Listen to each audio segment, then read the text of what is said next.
ডাক, টেলিযোগাযোগ ও তথ্য প্রযুক্তি মন্ত্রণালয়ের দায়িত্বপ্রাপ্ত প্রধান উপদেষ্টার বিশেষ সহকারী ফয়েজ আহমেদ তৈয়ব বলেছেন, হ্যাঁ ভোট মানেই গণতন্ত্র ও ইনসাফের পক্ষে অবস্থান।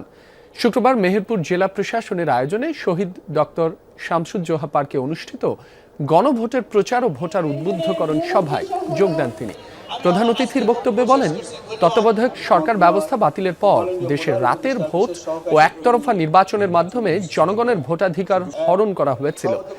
এবারের গণভোটের মাধ্যমে এই ত্রুটিগুলো সংশোধনের সুযোগ এসেছে। এ সময় প্রধান উপদেষ্টার আরেক বিশেষ সহকারী মনির হায়দার বলেন, মুক্তিযুদ্ধের মধ্যে বাংলাদেশের জন্ম, কিন্তু স্বাধীনতার ৫৪ বছরেও জনগণ সাম্য, মানবিক মর্যাদা ও সামাজিক ন্যায় বিচার পায়নি।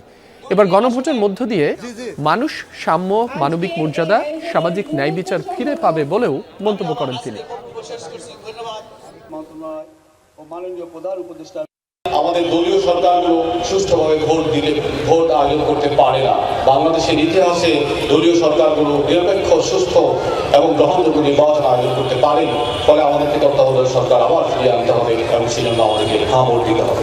আমাদের পূর্বপুরুষরা যে ঘোষণা দিয়ে দেশটা স্বাধীন করেছিলেন, ৫৪ বছর পর আমাদের সন্তানেরা, সন্তান তুল্য কিশোর তরুণেরা জীবন দিয়ে আমাদের সামনে নতুন সুযোগ এনে দিয়েছে। আমরা যেন পুরনো সেই ওয়াদা আজ এত বছর পর পূরণ করতে পারি।